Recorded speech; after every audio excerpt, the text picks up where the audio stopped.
오늘 은혜 받으실 말씀은 여호수아서 6장 15, 16절, 20, 20과 21절입니다. 여호수아서 6장 15, 16절, 20, 21절을 함께 봉독하겠습니다. 일곱째 날 새벽에 그들이 일찍이 일어나서 전과 같은 방식으로 그 성을 7번 도니 그 성을 7번 돌기는 그날뿐이었더라. 7번째 제사장들이 나팔을 불 때 여호수아가 백성에게 이르되 외치라, 야훼께서 너희에게 이 성을 주셨느니라. 이에 백성은 외치고 제사장들은 나팔을 불매 백성이 나팔 소리를 들을 때 크게 소리질러 외치니 성벽이 무너져 내린지라. 백성이 각기 앞으로 나가 그 성에 들어가서 그 성을 점령하고 그 성 안에 있는 모든 것을 온전히 바치되 남녀노소와 소와 양과 나귀를 칼날로 면하니라. 아멘. 할렐루야. 오늘도 좋으신 주님께서 저와 여러분을 이곳에 불러주신 줄 믿습니다. 나누는 말씀을 통해서 하나님이 큰 은혜를 내리시기를 축원합니다. 오늘 함께 읽은 여호수아 6장 15, 16절과 20, 21절을 통해서 일상 기적이 자라는 인큐베이터라는 제목으로 은혜 나누기를 원합니다. 제목을 한번 따라해 주십시오. 일상 기적이 자라는 인큐베이터. 오늘 설교는 이렇게 시작합니다. 군복을 입은 사람들이 진도의 망금산 주변을 돌기 시작합니다. 하나, 둘, 셋, 넷. 돌고 또 돌고 돌고 또 돌고. 그러나 자세히 들여다보면 이 사람들은 군복을 입었을 뿐 실제는 남자가 아니라 모두가 여자들입니다. 여자들이 군복을 입은 채로 남자인 것처럼 산 주변을 돌고 있는 것입니다. 이들은 왜 이렇게 산 주변을 돌고 있는 것일까요? 1597년 10월 25일 명량해전이 있던 날 중부공 이순신 장군은 여자들에게 군복을 입혀 진도의 망금산 주변을 돌게 했습니다. 조선을 점령하기 위해 진도 부근으로 쳐들어오는 왜군들의 눈을 속이기 위해서였습니다. 여자들에게 군복을 입히고 산 주변을 돌게 함으로써 적군에게 조선의 병사들이 아주 많은 것처럼 보이려고 했던 겁니다. 결국 이순신 장군의 전략은 성공을 거둡니다. 조선 병사들의 숫자에 겁을 먹은 왜군들은 함부로 육지로 올라오지 못했고 결국 진도 앞바다에서 거의 진멸하고 말았기 때문입니다. 그렇게 여인들이 산 주변을 돌았던 것을 기념하여 생겨난 놀이가 무엇입니까? 강강술래입니다. 오늘 함께 읽은 여호수아서 6장에서도 우리는 돌고 또 돌고 그렇게 돌고 돌며 행진하는 사람들을 발견하게 됩니다. 과연 그들은 무엇을 위해 그렇게 돌고 있는 걸까요? 그들의 이야기를 들려드리겠습니다. 이른 새벽부터 이스라엘 사람들이 분주합니다. 각 지파의 대표들은 텐트에서 잠을 자던 사람들을 깨우기 바쁘고 잠에서 깨어난 사람들은 졸린 눈을 비비며 대열을 정비하기 시작합니다. 대열의 맨 앞에는 무장한 병사들이 서고 그 뒤에 순양의 뿔로 만든 나팔을 손에 든 7명의 제사장들이 섭니다. 제사장 뒤에 야훼의 언약궤를 맨 제사장들이 서고 또 다른 병사들이 언약궤를 맨 제사장들을 따릅니다. 그리고 이스라엘 온 백성이 그 뒤를 따르게 되었습니다. 이윽고 제사장들이 나팔을 불기 시작합니다. 나팔 소리가 울리자 사람들이 천천히 움직입니다. 대열의 맨 앞에 무장한 병사들이 걸어가고 나팔을 든 제사장들이 걸어가고 하나님의 언약궤를 맨 제사장들이 걸어가고 또 다른 병사들이 걸어간 이후에 이스라엘 온 백성이 뒤따릅니다. 그러나 이스라엘의 백성의 움직임에는 아랑곳 없이 여리고 성의 문은 굳게 닫혀 있는 것처럼 보입니다. 굳게 닫힌 여리고의 문에는 그 어떤 사람도 성내로 들여놓지 않겠다는 의지가 담겨 있는 것 같습니다. 하지만 이스라엘 백성의 이 이상한 행진은 하루, 이틀, 사흘, 나흘 계속해서 이어집니다. 그들의 이상한 행진을 더욱 기이하게 만드는 한 가지가 있었습니다. 모든 사람이 행진하는 동안 아무 소리도 내지 않는 것이죠. 과연 그들은 왜 아무런 소리를 내지 않는 걸까요? 그 이유를 여호수아 6장 10절에서 찾아볼 수 있습니다. 여호수아서 6장 10절을 함께 읽겠습니다. 여호수아가 백성에게 명령하여 이르되 너희는 외치지 말며 너희 음성을 들리게 하지 말며 너희 입에서 아무 말도 내지 말라. 그리하다가 내가 너에게 명령하여 외치라 하는 날에 외칠지니라 하고, 행진하는 동안 아무런 소리도 내지 말라라고 명령한 것은 이스라엘의 지도자였던 여호수아였습니다. 그러나 사실 그 명령은 여호수아 자신의 생각이 아니라 여리고성 전투를 명령하셨던 하나님의 아이디어였습니다. 그렇다면 여리고성 전투를 위한 하나님의 아이디어는 어떤 것이었습니까? 여호수아서 6장 3절로 5절입니다. 너희 모든 군사는 그 성을 둘러 성 주위를 매일 한 번씩 돌되 엿새 동안을 그리하라. 제사장 7은 양각 나팔을 잡고 언약궤 앞에서 나갈 것이요 일곱째 날에는 그 성을 7번 돌며 그 제사장들은 나팔을 불 것이며 제사장들이 양각 나팔을 길게 불어 그 나팔 소리가 너희에게 들릴 때에는 백성은 다 큰 소리로 외쳐 부를 것이라. 그리하면 그 성벽이 무너져 내리리니 백성은 각기 앞으로 올라갈지니라 하시며, 아마도 전쟁 전문가가 여리고성 전투를 위한 하나님의 이 아이디어를 들었다면 세상에서 가장 어리석은 계획이라고 생각했을지도 모릅니다.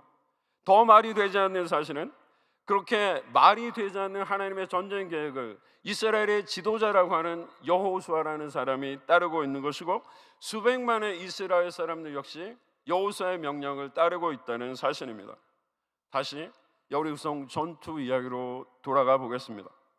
나팔 소리가 울려 퍼집니다. 이스라엘 사람들은 여리고성을 한 바퀴 돌았습니다. 그리고 캠프로 돌아옵니다. 그렇게 하루가 지났습니다. 여리고성은 아무런 변화가 없습니다. 나팔 소리가 또다시 울려 퍼집니다. 이스라엘 사람들은 캠프를 빠져나와 여리고성을 또 한 바퀴 돌았습니다. 그리고 캠프로 돌아옵니다. 그렇게 또 하루가 지났고 동일하게 여리고성에는 아무런 변화가 없었습니다. 하루, 이틀, 사흘, 나흘, 닷새, 엿새, 6일이 지나는 동안 나팔이 울려 퍼졌고 사람들은 여리고성을 돌았습니다. 그러나 여리고성은 그들의 바보스러운 행진을 비웃기라도 하듯이 견고한 모습으로 서 있을 뿐입니다. 만약 여러분이 무기를 들고 언약궤 앞을 걸어가던 병사들이었다면, 여러분이 나팔을 불던 제사장 중 하나였다면, 여러분이 언약궤를 메고 가던 제사장 중 하나였다면, 여러분이 그렇게 여리고성을 돌던 이스라엘 백성 중 하나였다면, 여러분은 일곱째 날도 동일하게 새벽같이 일어나 졸린 눈을 비비며 여리고성을 돌 수 있겠습니까? 지난 6일 동안 아무런 일도 일어나지 않았던 그 여리고성을 여러분은 또 돌 수 있겠습니까? 과연 여리고성 사람들은 6일 동안 그렇게 자신들이 살고 있는 성 주변을 돌고 있는 이스라엘 사람들을 어떤 눈으로 바라보고 있었을까요? 그들 눈에 이스라엘 백성들은 바보 같고 한심스럽게 보이지는 않았을까요? 그러나 이스라엘 백성은 마지막 7째 날에도 새벽같이 일어나 대열을 정비합니다. 다시 나팔 소리를 들으며 여리고성 주변을 돌기 시작하죠. 한 바퀴, 두 바퀴, 세 바퀴, 여리고성은 여전히 견고히 서 있습니다. 네 바퀴, 다섯 바퀴, 여섯 바퀴, 여리고성은 여전히 견고히 서 있습니다. 세상 사람들의 기준에서 그들은 참으로 바보 같은 사람들은 아닙니까? 아무런 변화도 없이 견고히 서 있는 여리고성을 계속해서 돌고 있으니 말입니다. 이제 이스라엘 사람들은 발길을 돌려 자신들이 머물고 있던 캠프로 돌아가야 하는 것은 아닐까요? 그렇지 않습니다. 그들은 7번째로 여리고성을 돌기 시작합니다. 한 걸음 또 한 걸음. 그리고 어떤 일이 벌어졌습니까? 여호수아 6장 20절은 그들이 7번째로 여리고성을 돌았을 때 어떤 일이 벌어졌는가 이렇게 우리들에게 말씀하고 있습니다. 여호수아서 6장 20절을 제가 쉬운 성경으로 여러분들에게 읽어드리겠습니다. 제사장들이 나팔을 불고 백성들은 고함을 질렀습니다. 백성이 나팔 소리를 듣고 고함을 치자 성벽이 무너졌습니다. 그러자 모든 사람들이 성 안으로 곧장 쳐들어갔습니다. 이렇게 하여 이스라엘 사람들은 여리고를 차지했습니다. 그렇습니다. 지난 6일 동안 아무 일도 없었습니다.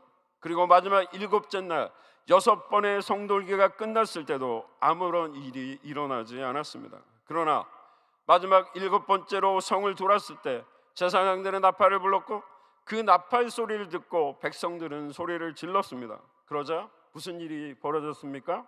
성벽이 무너져 내리기 시작합니다. 사람의 힘으로는 도저히 무너뜨릴 수 없던 여리고성이 마침내 무너져 내리기 시작한 것입니다. 그리고 이스라엘 사람들이 당당히 여리고성을 점령하게 되었습니다. 가나안 땅에서 치른 최초의 전투에서 그렇게 그들은 승리를 거두게 된 것입니다. 사랑하는 성도 여러분, 여리고성의 기적 이야기는 언제나 들어도 기분을 좋게 합니다. 하나님의 위대한 능력을 다시금 생각해 하는 기적 이야기요, 하나님이 이스라엘 백성들의 행하신 놀라운 은혜 이야기이기 때문입니다. 그러나 여호수아서 6장에 기록된 여리고성 이야기를 자세히 읽고 있노라면 이 이야기가 과연 여리고성이 무너져 내린 기적에 초점을 맞추고 있는가를 자문하게 됩니다. 왜냐하면 여리고성이 무너져 내린 기적을 기록한 여호수아 6장 1절로 27절 전체를 읽어보면 여리고성이 무너졌다라는 사실을 기록하고 있는 구절은 20절 단 한 절뿐이기 때문이죠. 여리고가 무너진 내용이 정말로 중요했다면 이 이야기를 기록한 여호수아라는 사람은 여리고성이 무너진 이야기를 더 많은 분량을 할애해서 기록해야 했던 것은 아닐까요? 그는 왜 그 사실을 단지 그 한 구절에만 기록하고 있는 걸까요? 여호수아는 여호수아 6장의 여리고성 전투 이야기를 통해 또 다른 메시지를 저와 여러분에게 들려주려고 하고 있는 것은 아닐까요? 그렇다면 여호수아가 여리고성이 무너진 사건을 통해 저와 여러분에게 들려주길 원하는 또 다른 교훈은 무엇입니까? 그 교훈은 바로 이것입니다. 한번 따라 볼까요? 우리가 경험하는 기적은 아무 일도 일어나지 않는 일상의 삶을 통해 준비되고 마침내 일어나게 된다. 그렇습니다. 사랑하는 성도 여러분, 우리가 경험하는 기적은 아무 일도 일어나지 않는 반복된 일상을 통해 준비되고 마침내 일어납니다. 이 사실을 기억하는 저와 여러분이 되기를 축원합니다. 여리고성의 기적은 결코 첫째 날 일어나지 않았습니다. 7째 날까지 돌고 도는 일을 반복했을 때 일어났습니다. 여리고성이 무너지는 7째 날에도 그 성은 첫 번째 바퀴를 돌았을 때 무너지지 않았습니다.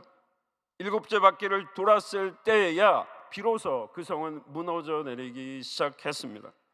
여리고성이 무너지기까지의 시간들, 우리의 삶의 문제가 해결되기까지의 시간들, 그것은 무디게 흘러가는 일상의 시간들입니다. 아무 일도 일어나지 않고 또 어떤 일도 일어날 것 같지 않는 저와 여러분의 일상의 시간들입니다. 그러나 하나님은 그렇게 평범해 보이는 일상의 시간을 통해 우리의 삶에 놀라운 기적들을 준비하시고 동시에 저와 여러분의 각자의 일상의 시간을 견뎌내는 인내를 요구하고 계십니다. 그렇습니다. 예수 그리스도를 믿는 삶이란 하나님의 말씀과 약속을 신뢰하며 무너지지 않는 여리고성을 돌고 또 도는 일상의 삶을 의미합니다. 진정으로 예수 그리스도를 믿는 사람들은 너무도 견고해서 결코 무너져 내릴 것 같지 않는 우리 삶의 여리고성을 바라보며 그저 묵묵히 자신에게 주어진 일상의 삶에 최선을 다하는 사람들입니다. 세상 사람들이 자신의 모습을 어떻게 바라보고 어떻게 평가하든 하나님에 대한 믿음과 신뢰를 포기하지 않고 자신에게 주어진 일상에서 하나님이 원하시는 분량의 성돌기를 완수하는 것, 그것이 바로 진정한 크리스천의 삶의 자세임을 기억하는 저와 여러분의 되기를 소원합니다. 일상이야말로 저와 여러분이 기대하던 기적이 준비되고 자라는 인큐베이터임을 늘 기억하는 저와 여러분이 되기를 축원합니다. 왕성한 작품 활동을 하던 여류 화가가 있었습니다. 그러나 그녀는 결혼과 더불어 작품 활동을 접었고 무려 30년이라는 시간을 그저 집안일을 하며 보냈습니다. 그런데 그 30년이라는 시간이 지난 후에 이 여류 화가가 작품전을 열게 됩니다. 그녀의 그림들은 너무나 놀라웠고 많은 사람들에게 감동을 주었습니다. 이 전시회가 한창일 때 한 화가가 그녀에게 묻습니다. 집에만 계셨던 분이 어떻게 이런 놀라운 작품들을 그릴 수 있었습니까? 그녀가 대답합니다. 설거지하고 빨래하고 아이들을 길렀는데 왜 못합니까? 그것이 제겐 힘이었고 작품 활동이었습니다. 아이들을 기르는 시간들이 쌓이고 쌓여 저에게 작품 활동을 할 수 있는 힘이 되었습니다. 이 여류 화가에게 일상의 시간은 작품 활동을 멈춘 시간이 아니라 보다 새롭고 더욱 영감 넘치는 작품을 만들어내는 기적을 준비하는 인큐베이터와 같은 시간이었던 겁니다. 사랑하는 성도 여러분, 여러분의 삶 속에서 경험하고 있는 여리고성은 무엇입니까? 여러분의 삶 가운데 무너지길 바라며 기도했던 여리고의 성벽들은 무엇인가요? 밤낮을 눈물로 기도하며 하나님 앞에 매달렸던, 무너지게 해달라고 부르짖었던 여러분의 여리고성은 무엇입니까? 믿지 않는 배우자를 둘러싸고 있는 견고한 불신앙의 여리고성입니까? 아무리 몸부림쳐도 나아질 기미가 보이지 않는 불투명한 현실의 여리고성입니까? 나의 아이가 미래에 어떤 직업을 갖고 어떤 삶을 살아야 할지 알 수 없는 불확실성의 여리고성입니까? 저는 그와 같은 여러분의 여리고성을 하나님이 언젠가 무너뜨려 주실 것을 믿습니다.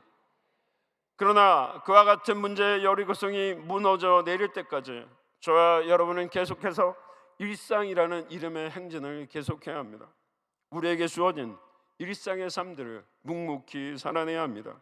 그러기에 우리는 여전히 믿지 않는 배우자를 사랑해야 하고 그 배우자를 위해 기도해야 하고 그 배우자를 섬겨야 합니다. 여전히 미래가 불투명하지만 나에게 주어진 직장에서 최선을 다해야 하고 나에게 주어진 일들에 최선을 다해야 합니다. 우리 아이들 역시 마찬가지입니다. 미래에 어떤 직업을 갖고 어떤 삶을 살아가야 할지 불분명할지라도 우리 아이들은 오늘 수업에 참석해야 하고 도서관에서 책을 찾아야 하고 시험 준비를 하기 위해 책상에 앉아 있어야 합니다. 사랑하는 성도 여러분, 오늘 사랑의 주님은 저와 여러분에게 이렇게 말씀하고 계십니다. 사랑하는 나의 자녀들아, 너희들의 삶의 여리고성이 무너지는 그날까지 너희는 매일 너희의 일상을 살아내야 한단다. 그러기에 너희들에게 필요한 것은 더욱더 나를 의지하고 신뢰하는 것이다. 너희의 부족함을 나에게 아뢰고 일상의 삶의 무게를 견뎌낼 힘과 지혜를 달라고 나에게 기도해야 한단다. 오늘 이 주님의 말씀에 귀 기울이는 저와 여러분이 되기를 축원합니다. 사랑하는 성도 여러분, 저와 여러분의 소소한 일상은 바로 하나님의 기적이 준비되고 자라는 인큐베이터입니다. 아무 일도 일어나지 않을 것 같은 일상, 반복되는 이 시간도 우리의 하나님은 기적을 준비하고 자라게 하시는 인큐베이터로 사용하고 계심을 늘 기억하는 저와 여러분이 되기를 축원합니다. 그저 그런 맛으로, 그저 그런 색깔로 매일매일 우리 삶에 왔다가 지나쳐가는 일상의 시간 속에서 오늘도 하나님은 우리의 삶을 완전히 바꿔버릴 기적을 준비하고 계심을 잊지 않고 그 하나님을 계속해서 신뢰하고 또 신뢰하는 저와 여러분이 되기를 진심으로 축원합니다. 기도하겠습니다. 주님, 그렇습니다. 오늘 여호수아 6장 말씀을 통하여서 정말로 무너지지 않을 것 같은 그 여리고성을 돌고 또 돌므로 마침내 하나님의 기적을 체험하였던 이스라엘 백성들을 보았습니다. 우리의 삶에 너무나 많은 여리고성들이 있습니다. 그러나 주님은 오늘 우리들에게 말씀하십니다. 그 일상의 삶을 살아내고 또 살아내는 것이 하나님의 놀라운 기적을 체험하는 방법이라고 말입니다. 주님, 그러기에 우리는 더욱더 주님이 필요합니다. 주님을 의지합니다. 좋으신 주님께서 다시 한번 우리에게 힘을 주시고 지혜를 주시고 인내함을 허락하여 주셔서 일상의 삶을 살아내게 하시고 마침내 우리들을 향해 주님이 예비하신 기적을 체험하게 하여 주시옵소서. 오늘도 이 새벽에 주님 전에 나온 사랑하는 지체 한 사람 한 사람을 기억하여 주시고 주님 전에 와 기도할 때 그 기도를 통하여 삶의 모든 여리고 성전이 무너지는 기적을 베풀어 주시옵소서. 우리는 원하신 예수 그리스도의 이름으로 기도합니다. 아멘. 하늘에 계신 우리 아버지여, 이름이 거룩히 여김을 받으시오며 나라의 임하옵시며 뜻이 하늘에서 이룬 것 같이 땅에서도 이루어지이다. 오늘날 우리에게 일용할 양식을 주시옵고 우리가 우리에게 죄진 자를 사하여 준 것 같이 우리의 죄를 사하여 주옵시고 우리를 시험에 들게 하지 마옵시고 다만 악에서 구하옵소서. 나라와 권세와 영광이 아버지께 영원히 있사옵나이다. 아멘.